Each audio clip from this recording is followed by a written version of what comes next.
there seems to be a little confusion, the interpretations. The NFL didn't quite publicly admit they made a mistake, but according to some people, they are well, what the hell's going on?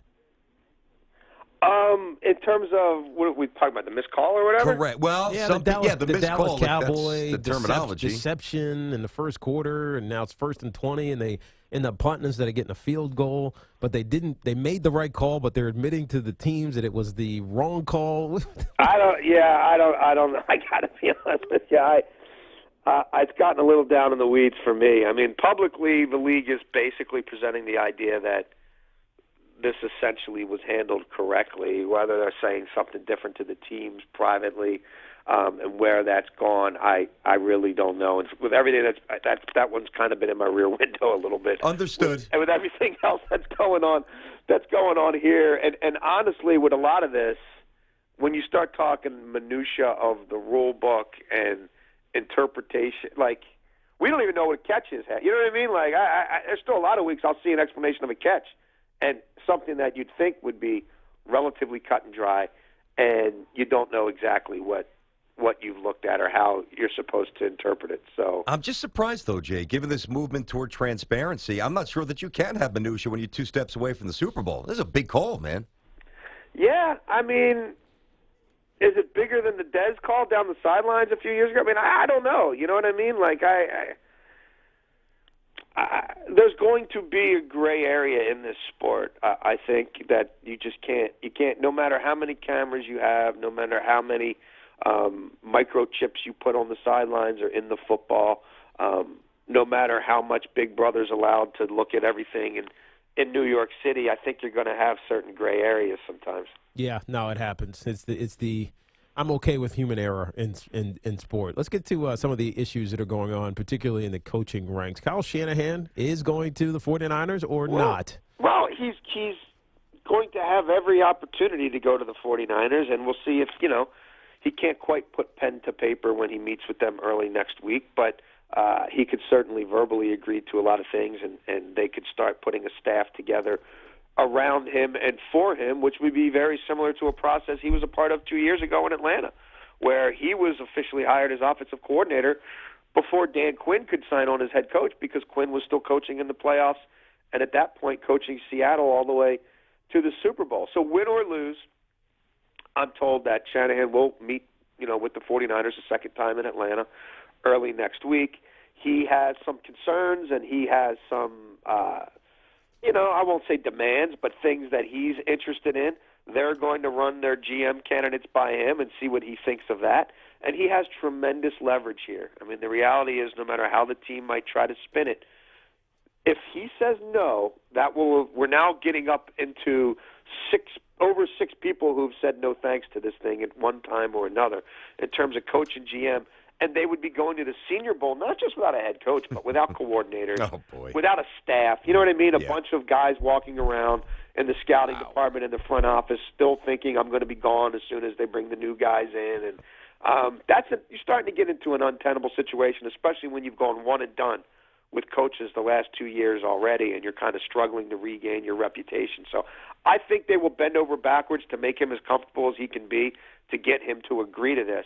But there's going to be a lot of change coming in San Francisco beyond just the coach and the GM. Jay, you used the word untenable. The way you describe it, I would almost use the word unprecedented. Yeah. I mean, that is a pretty bleak picture. If it ever came to that, what you just described, man, wow. Yeah, I mean, look, there's been coaches who've been let go later in the game. There's been crazy things that happen in this league. But again, when you got to a situation where you were the only team with a complete blank slate, right? Mm-hmm. There was only one GM opening in the league. I mean, that's just the reality. It boggles my mind, but that was the reality. And you have gone through this process to the point where there's literally one guy left standing between you and having to start a complete another round of interviews. Mm-hmm. Not where you want to be, especially, again, given what's happened there since things started falling apart with Harbaugh. Not ideal. Jason Canfora with us here on Tiki and Tierney, CBS Sports Radio. Jay's been with us all year, and we appreciate that, man. We know you juggled. My pleasure. Good. Certainly, hopefully you enjoyed it with us as well. You juggled a million things, so definitely No, it's good always stuff, always have a blast with you guys. Cool. All right, so we quickly hit on Andrew Luck because it was you talk about the Cowboys getting thrown under that little nuance from that game. This has been kind of positioned. He's a little surgery, a little procedure. The report is that he's not going to start throwing for 3 months. Yeah, I mean, you talk about surgery on a quarterback's shoulder. You're going to, I don't care how quote unquote minor it is, you're going to miss some time, and you're going to take every precaution. And so, yeah, I mean, it's going to wipe him out of OTAs, and it'll take away from some of obviously the timing and, whatever they want to change with their offense. Certainly there's some new wrinkles you want to put in. From a personnel standpoint, I don't think, look, their issues are on the other side of the ball, Like maybe Frank Gore's not the running back, but I mean, their receivers are relatively intact. But their whole key now, obviously, will be getting him 100% for camp and making up for some lost time there. And we'll see how much he does in the preseason games. Usually after surgery, you want to be a little extra careful. But the hits just kind of keep coming for the Indianapolis Colts, and all this is being done under the backdrop of, Irsay sent that tweet out, but he hadn't said anything else, for a month. And he's been running around, sniffing around on other coaches and other possible GMs and seeing if he can do better than what he thinks he has there now in Grigson and Pagano.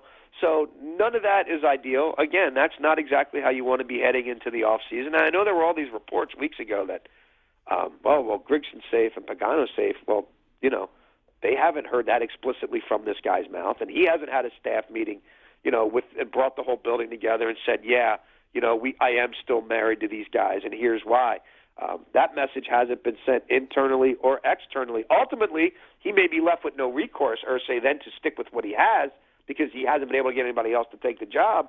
But, again, that's, not exactly a mandate for anybody going into that offseason there. Yeah, no, Andrew Luck's life and career, not life really because he's kind of boring, but his career is it's going to be interesting to watch going forward. There's been so many ups and downs and injuries now. You got to start maybe rethinking, what that next coming great quarterback, what he really is. Let's get to some of these games and injury issues. First of all, is Jordy Nelson going to play? Devontae Adams seems like he is. Yeah. And if they don't, I mean, what does Aaron Rodgers do? Can he just make it happen with anybody? I think he kind of can. I mean, that's sort of what he does. I mean, all of a sudden, we got Geronimo Allison is making plays, and getting Jared Cook back was very significant for them, and has enabled them to stretch the field in other ways with the tight end that they haven't really probably been able to do since Jermichael Finley was in his prime. Look, they're not going to rule Jordy out just yet. They'll see if he can, can he stretch? Can he leap? Can he expand his lungs to catch, a ball in practice? Is this a situation where he could go maybe with a flak jacket? Is there some other apparatus we could put on him to stabilize that area, to a degree where he could play maybe even in a limited role? Really, they'll use the next 24 hours or a little bit more than 36 hours to figure that out between today and tomorrow. I wouldn't say it's likely, but it's not completely impossible either. Jason La Canfora with us here on Tiki and Tierney, CBS Sports Radio. All right, so this, I don't know that this has ever happened in the history of the NFL, but I mean they are very close to becoming, a third team here, the third franchise to be approved for relocation within 12 months. Obviously, the paperwork's been filed for the Raiders to bounce out to Las Vegas. It seems as if it's going to happen. What can prevent it from happening at this point? Anything? Some very quick and important machinations from the Bay Area. I mean, from the city council, from the mayor, from Ronnie Lott's group, or some other, some other developer who maybe could step in. But the time is pouring through the hourglass now, and if we get to the combine, and there's still really been nothing presented from Oakland that the league can look at and say that's a viable enough plan to try to preclude Mark Davis from getting 24 votes to move, then you will continue to see that vote likely coming at the league meeting at the end of March.